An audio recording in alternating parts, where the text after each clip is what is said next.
fiction, science fiction, horror, fantasy, crime, LGBT, thriller.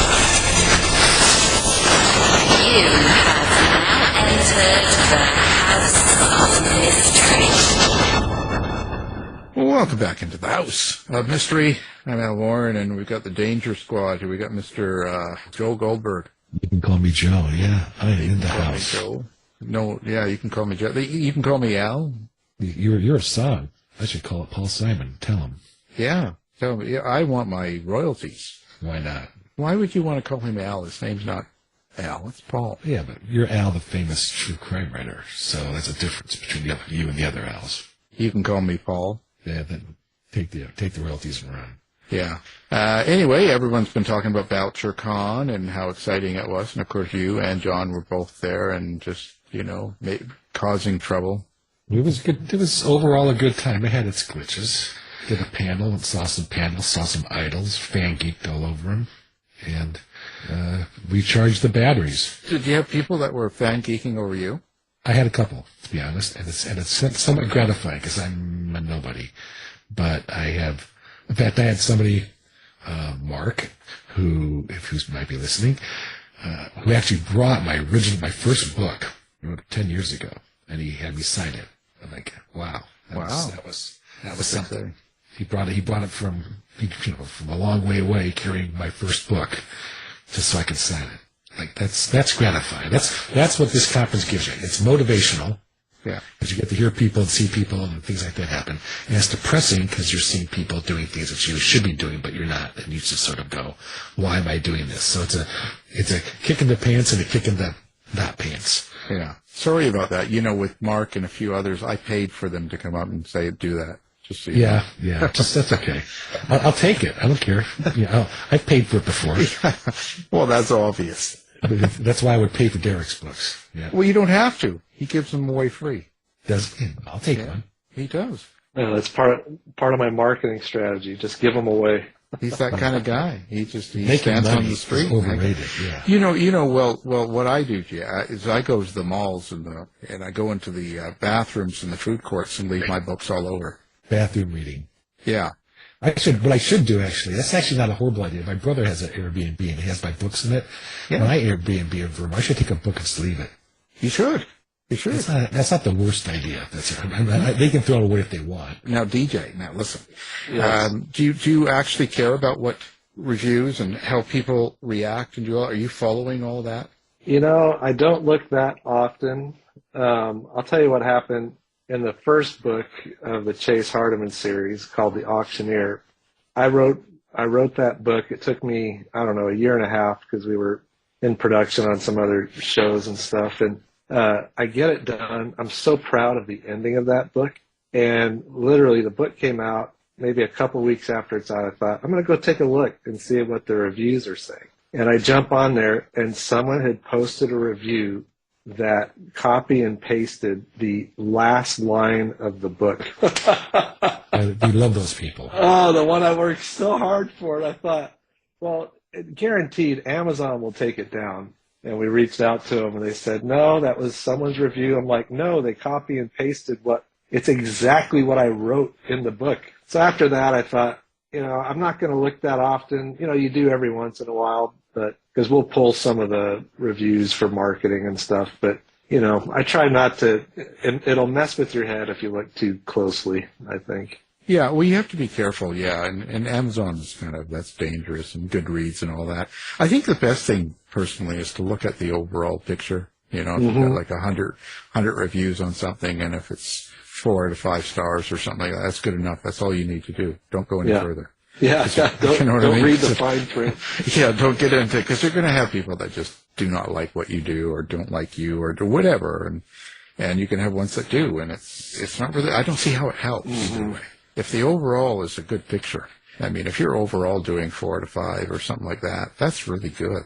Yeah, I've been fortunate. All my books are in the 4 to 5 range. I don't know. I think I have my family and all my friends to thank for that. So yeah, but that's good. That's fantastic. But that's all you can ask for, right? Yeah. Right? But we'll work on getting some lower marks for you here. Good. I'd appreciate it. That's awesome. That's what we do here. We're here to help. Is that what we do here? At least now I know. Yeah, now you know. We're here to You know, I was asking Joe yesterday what he does here, and he wasn't giving me a straight answer, Al. So I was starting to wonder. You don't want to know what he's doing. Oh no! You really don't. It's kind of It's your bad. show, Al. It's your show. I know. It's Oh, all my about me. goodness. It's all about me. It's all centered around me. It is. Your name's above the title. I know. Yeah. Isn't that something? Wow. And but DJ, he's a film TV guy. He knows about names above the title, right? Oh my Yeah. gosh! I kind of like flying under the radar when it comes to that. Yeah. What set it that way. shows are you? What shows are you? I know we're talking. This is a book show, but why don't we talk about the overlap of TV and? Probably the main show we worked on was a show called Restoration Road. We had a couple other shows that ran for like one season, but that was the main one that we got a lot of traction on. And then, as I've talked with others before, like in LA, if you're in the industry, you can do 100 different things that no one ever sees. And so part of our niche through the company is we walk alongside producers and help take their idea for a show, and we help them package that idea and pitch it out to the networks. And I think we did a dozen, like 12 before COVID. When COVID hit, fortunately, we had just shot a season of another show called West Side. We were in post-production on that show for most of kind of the COVID time. But then I signed a book deal for a young adult series called Beacon Hill while I was writing the Chase Hardeman stuff. That's kept me busy. I've been writing a couple books a year for the last 3 years. So I've kind of taken a bit of a step back on the television side, which, I was in production for almost 20 years. So I think I've paid my dues. Yeah. And it's such a up and down business too, right? Yeah, the whole industry's totally changing, because of the streamers, things that they're changing, which is why everyone was on strike. Things that they're changing that just make it more difficult. If you're below the line, you're hustling, and you could be on a hit show, and if that show gets canceled, you might not work for a year and a half. I've got a lot of friends that are looking at kind of what that transition looks like, stepping out of what they've done for so long. And I always kind of knew that where I wanted to land was, writing novels. I thought it would happen a decade ago, but I think it's the right time right now, for me to I've kind of made the switch, which has been really good. But why writing? What about it? What gave you the confidence to think that you could actually write and sell? Do you know what I mean? Like, I feel like I was born and raised in Hong Kong. So since I was a kid, I've traveled a lot. So, all through Asia. And then we came back to the States when I was 15, ended up working for a record company, running 2 record companies here in LA. And then we would go on the road with, the artists and stuff. And I would travel to other parts of the world, through Africa and the UK. And I've kind of been somewhat of a world traveler and been immersed in different cultures and, seen all kinds of things through that part of my life. And so most of the novels I write, the Chase Hardeman, that's espionage, thrillers, the Beacon Hill series is young adult, supernatural. But where those stories take place, for the most part, are places that I've been. I've walked the streets, I've been amongst the people there, and I love writing about those places. That probably was the spark. I was on one trip in Zambia. We were shooting a documentary there. And after 3 weeks, at the end of our shoot, one of our friends said, "Hey, you want to go to the Zambezi River for 3 days?" Well, I'm a total city boy. Hong Kong to LA, concrete everywhere. I said, "Yeah, let's do it." So the next morning, I get on a little 4-seater plane with him and a couple other friends, and we fly literally into the bush of Africa, and we land on this little dirt road. And before we land, I'm looking out the window, I'm seeing zebra, giraffe, gazelles, I'm seeing impalas. I'm just like, what? This is crazy. It's like National Geographic. And we landed in this place, and I'm like, "So where are we staying?" He said, "Well, follow me." So we hike, about 10 minutes down to the river, and there's like 4 tents on the river, on the Zambezi River. And my buddy tells me, he says, "Hey, if you want to share a tent with me, if you're kind of freaked out, we can share a tent. I'm like, no, man, I want my own tent. I want to have my own space. So at 2:30 in the morning when it's pitch black and you're hearing like animals roaming around right outside your tent, I'm like, I'm the stupidest person on the planet. Not for long. I'm like, I'm going to die in Africa. No one's ever going to know about it. Long story short, we go out the next day. We're shooting B-roll for the documentary. And I'm in the back of a Land Rover, and we're shooting this elephant. And the guide tells us, hey, I can get closer. And I'm like, no, man, that's cool. I got to zoom on the lens. I don't need to get any closer. So he's like, no, we'll get closer. Well, we head towards this elephant, and the next thing we know, the elephant lets out this big trumpet sound with the tusks, the whole thing, the ears go out wide. The elephant is now charging the Land Rover at full speed, and we are flying backwards, and I'm filming the whole time because I'm thinking, if I'm going to die, then everyone's going to know how this went down. So, and all of a sudden, the guide slams on the brakes, and I'm like, this is nuts. Slams on the brakes and stands up behind the wheel and the steering wheel. And the elephant stops like 5 feet from us. Dust everywhere. I'm still rolling because I'm like, yep, this is going to make it into the final cut. And we sat there for like 5 minutes. No one moved. No one did anything. The elephant didn't move. We didn't move. And after about 5 minutes, the elephant backed up behind a tree. We headed straight back to camp. We pull into camp, and the local guides, the other local guides that were there, we played back the footage to them. And you ever hear that nervous laughter when someone knows, like, you almost really bit the dust? They all start kind of giving us that chuckle, and I'm like, man, that was a close one. Well, that night, I'm standing out on the river, and I'm looking out, and everything we had experienced the 3 weeks prior, everything we had shot, I had this thought of, I want to write about this place one day. I didn't know if I could write a single page, and came back to the States, and, life took over. I kind of put it on the back burner, and I finally sat down to write the first book that I wrote called The Disillusion, and it had to do with human trafficking throughout Africa. And I sat down to write it. We were in production on a show, so I was flying everywhere. So I wrote the whole thing on my iPad, back in the day where the iPad was like half the size it is now. And when I got it done, I sent it to a friend of mine. At the time, she was one of the co-executive producers on Law and Order, SVU, Criminal Minds, and CSI.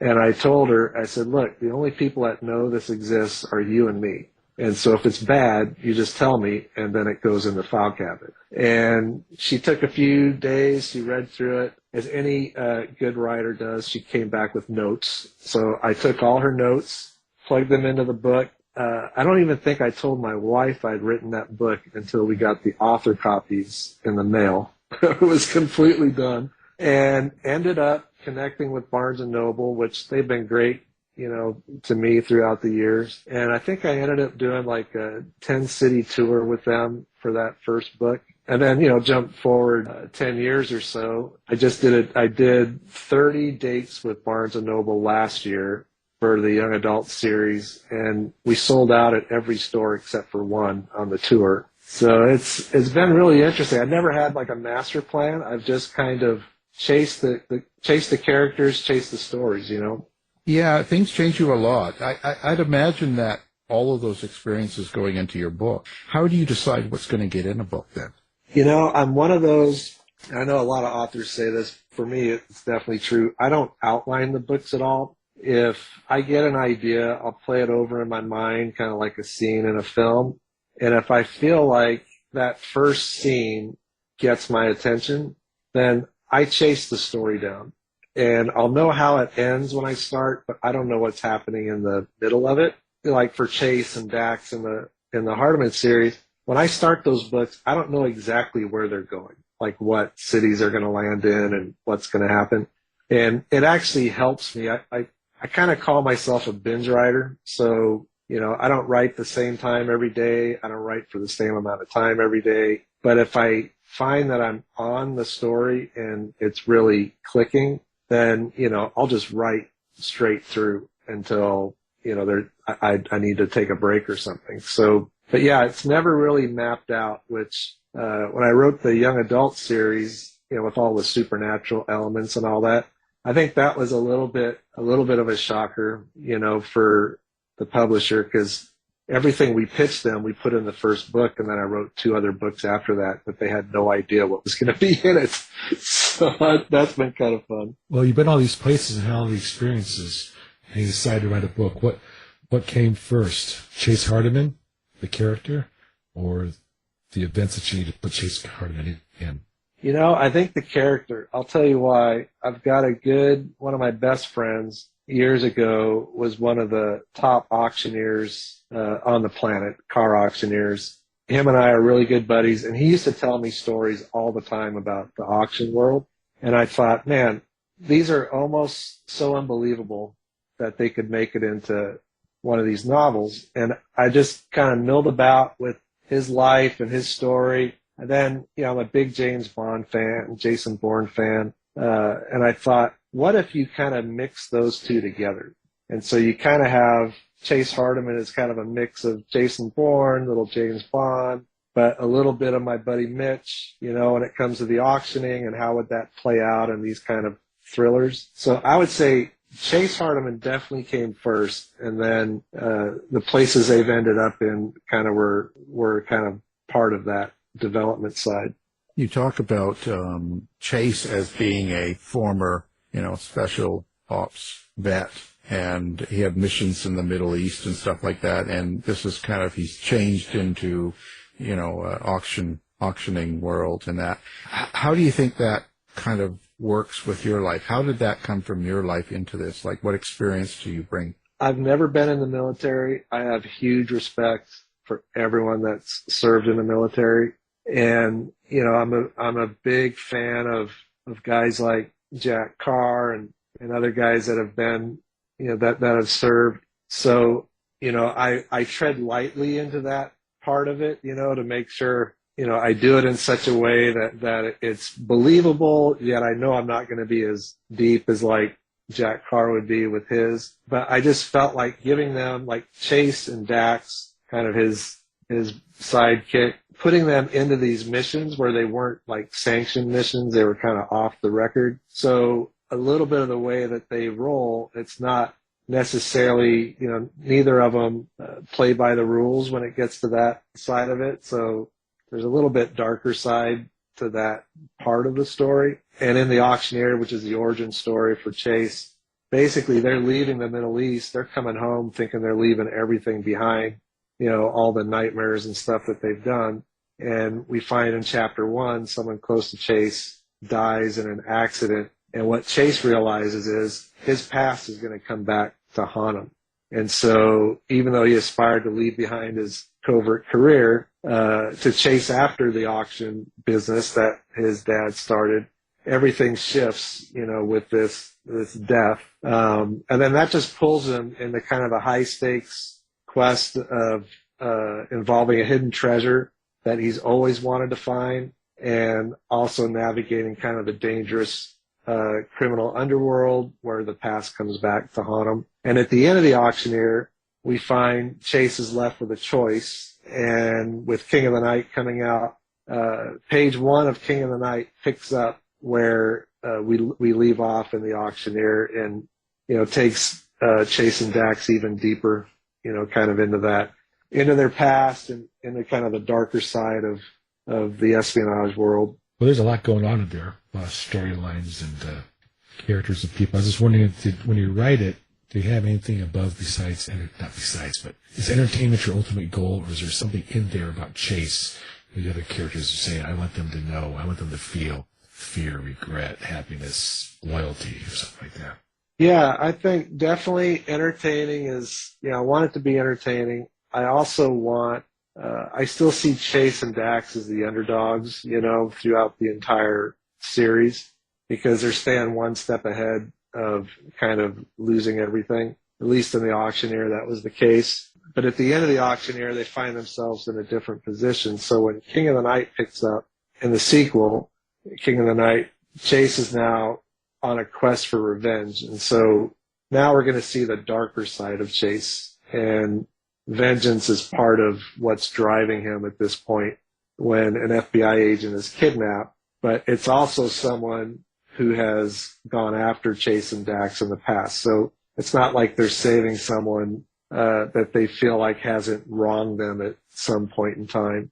And so Chase navigates the kind of treacherous world of international intrigue, political gamesmanship, and then a formidable enemy that we don't see coming, along with a few adversaries from the auctioneer make a return. There's themes to the book, the series so far. I want it to be a page turner. I want it to entertain, and I wouldn't say, like when I wrote The Disillusion, it had to do with human trafficking. That definitely had a major theme, a major message at the end of that. I think the Chase one is definitely the entertainment value for me is what drives it.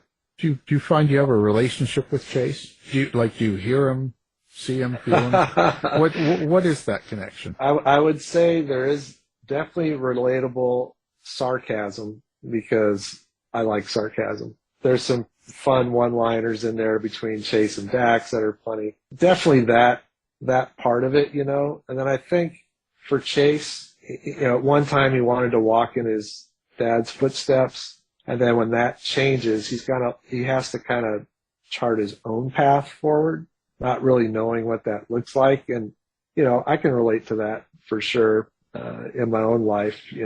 Well, so this is the second book, King of the Night. You said you weren't really an outliner, right? No, sir. So how does this work for you then? So you've created the auctioneer, and then now you've gone into book 2. Or is it still fly by night? You're just kind of doing it as you go, and there's no outline or anything. So where's it going to go then? What do you think? Well, I know book 3. So when I finished King of the Night, I already knew here's where the story is going to go next. Here's who's coming after them. Here's who they're going to go after. Here's what alliances they need to build to get there. Now, how all that plays out, that'll be throughout the writing process for me. And typically I can get through a draft and maybe once I know where it's starting, I can get a first draft done in about 3 or 4 months. I try and get all the way through and I fight the temptation to go back and fix things until I have a full rough draft. And then after that, it's adding, tweaking, fixing, it's all that part of it. But yeah, definitely I take it a book at a time. It's almost like the best way for me to compare it would be if you're watching a series and, the producers think they're going to run the first season. Now the first season goes really well. Now the network's buying season 2. Well, now they got to figure out what season 2 is, right? Season 2 goes and they think, well, there's no way we're going to get picked up again. And then they get picked up a third time. And then they're like, we need to sit down and figure out what does season 3 look like? Instead of knowing, from day one necessarily where the series is going to end up, they know here's season 1, here's season 2. And so if I could compare it, I would say each of the Hardeman books is kind of like a season to me. That's the way I look at it. Right. Have you created a system or some way of keeping track of the continuity so that, you don't forget certain things as the series goes? Yeah, totally. So, what I usually do when I get through the book, and I did this for the young adult series too, once the book is finished and it's all done, then I go back, I have a spreadsheet for each of the series where I basically highlight what happens in each chapter in a spreadsheet. And so now when I go to the third book, say in the Hardeman series, I go back to the spreadsheet. I can see what happens in every chapter of The Auctioneer, every chapter of King of the Night. And so if there's ever a question, I can go back and reference this and be like, well, let's see how does that play with this character. Let's make sure it doesn't mess up something that happened before. But so it's kind of weird. I guess I outline, but I outline after the fact, after it's finished. Well, that's perfect. That's perfect. I don't know. I guess why I want to ask a question on it is how detailed is the spreadsheet? I mean, you have to summarize a chapter, synopsis a chapter. I'll try and get it down. It's kind of like doing a log line. I'll get it down to 2 sentences, and it's enough for me to know, oh yeah, okay, that's what happened. This was a major turning point. This was a major plot twist, or this character did this here, So I get it down to a couple sentences because I want to be able to just reference it. I don't want to get like in the weeds too deep. But yeah, I mean, I guess I'm a reverse outliner. Does that exist? I don't even know, but Well, I think that's what it is. you exist, so it must. How about the action, violence? Is this what are readers going to get? Is there a lot of that in the book, or is it toned down? Like, how do you write that? Yeah, the best way I can explain it, it's like watching one of the Bourne movies, or even like one of the Reacher. So there is violent moments, but it's always necessary for it to happen. And I try and keep, I write short chapters, kind of like a scene in a film. So I keep the action pretty tight when it does happen. I don't describe every little thing that's happening in that moment, just enough for the reader to kind of visualize for themselves, how it's going down. But yeah, definitely. And King of the Night, I will say, is definitely darker than the Auctioneer when it comes to that part of it. Chase has to cross some lines that you don't think he's going to cross in the story. So, and for me, that was kind of fun to write, because now you're taking the character deeper than just what people came to know in the first book. Well, are there lines that you won't cross as you're writing? Yeah, I don't. I stay away from profanity. There's probably a couple words in there. I stay away from that. I stay away from writing sex scenes and stuff. And then just on the action side of it, I don't know. I guess I would say that's all up for grabs. However dark it needs to be to really move the story through, then I'm willing to go there. I mean, there's sometimes, and you guys, I'm sure experience this way more than I have so far. Is you ever write a chapter and it has action or a moment where the character's got to do something bad, and you get to the end of it and you're like, wow, I can't believe I just wrote that down. But it's good. But it's that's what should happen. That needed to happen. So that's the way I kind of look at it. I look at, does that moment need to happen? And let's push it all the way to the edge and not cross over too much. Interesting process. How do you like it now that you're writing in that and out of the, let's say, production worlds and stuff? Is it been a good transition for you? Yeah, I enjoy it a lot. We still have the production company, so I'm still doing certain projects. It's just not as expensive as it used to be, so I'm not necessarily on location and filming all the time. And, I enjoy both. When you're in production, you're around a lot of people. It's a total team effort, obviously. And there's part of that I really like. But there's also parts that I like about writing, the novel side, where you're by yourself and you're able to just let your imagination go. And, you're kind of in charge of putting the story on the page before, an editor gets to it. So I found for me, I love the process. I love having an idea, like a spark of an idea for a story. And then, however long, 6 months or 8 months later, you've got a draft and you're like, wow, this was an idea at one point. And now, I've finished a draft of the book. So I love the process. I love it. I will say the marketing side of the publishing world, we're still navigating that, but I think everyone's kind of navigating that really these days. Yeah, well, you have to talk to people like us, so that's kind of real. This is fun.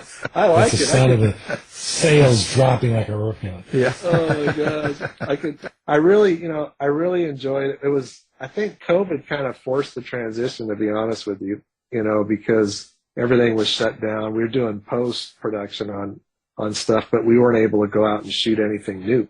And so at that times when I signed a 3-book deal for the young adult series, and I was finishing kind of the first draft of King of the Night. I don't know. I kind of feel like COVID might have moved the transition faster than it would have happened otherwise. Yeah, I'm going to ask a question. This is all for me. So young adult and thriller are not really the same genre. No. So I'm interested in the non-thriller genre. How did your brain work to put together a successful young adult series like that? Did you read other young adult books, or is it just you came to how?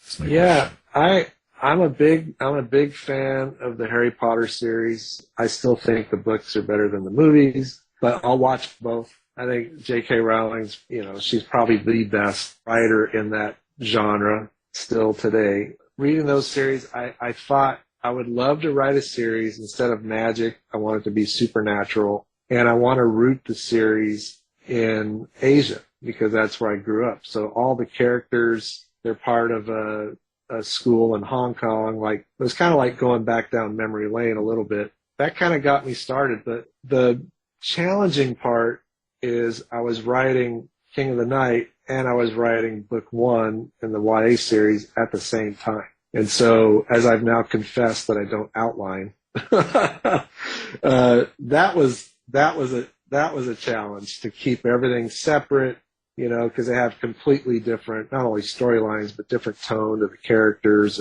And with the supernatural stuff, the characters go into other realms, so you're like world building big time on that side. Or with the thriller stuff, you want all that to feel totally realistic in the real world, That was probably the biggest challenge for at least the first book in that series. But yeah, I love both genres. Never thought I would get to write in both, at the same time. And it just kind of happened. And there's been a little bit of time between The Auctioneer and King of the Night. And part of that is part of my learning curve. I'm still learning about the publishing business. Part of the deal was we couldn't put King of the Night out until the YA series came out. So, we had to kind of wait for that to happen. So dialogue, how do you get on dialogue? How do you do that for these characters, especially as your life is quite different than them? I have voices that speak in my head, Al. Wonderful. I mean, it is kind of, at least for me, it's as I'm writing, actually for me, the dialogue is easier than writing all the other pieces of it. So the dialogue comes pretty natural, with Chase and with Dax and different characters in The Auctioneer. It's like the conversations are just happening in my imagination and I'm just putting them down on the page, The young adult series was probably more challenging because you're dealing with a younger cast of characters. For those, I kind of pulled, we've got nieces and nephews, so you pull a little bit from there.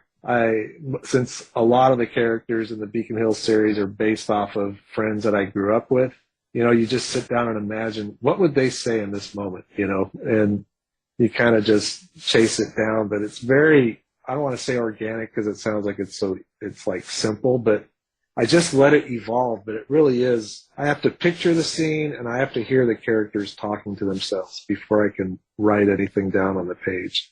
I'm a little bit of I don't know if a night owl will be right, but probably my best times to write would be from like 9 o'clock at night until midnight, or 1 o'clock. And then I write most weekends. And then now with all that's happening, I'm writing during the days too, which helps. But still, I'm still a nighttime writer for sure.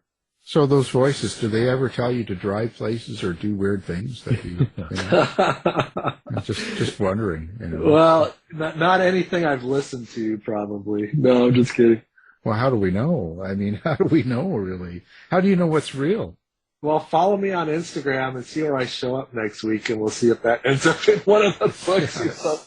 Oh my God! Well, that's it. So let's talk about that. You like interacting with people that read and talk to you, and if you do, where can they find you on social media and website and things like that? Oh, sure, yes. I'm on Instagram, DJ Williams Books. I'm on X at the same handle, and then the website is djwilliamsbooks.com, and I'll probably be back on the road with Barnes & Noble early next year, but I'm a total introvert, so I have to really kind of psych myself up to, talk to a lot of people at one time. Okay, so now the book is called King of the Night, and it's the second book in the series of Chase Hardeman, and of course, the writer's been with us, and that's DJ Williams, so thank you for coming on the show. Thanks for having me on, Al and Joe. I appreciate it. Thanks. This has been a production of the House of Mystery Radio Show. To find out more about our show, guests, or hosts, go to our website at houseofmysteryradio.com.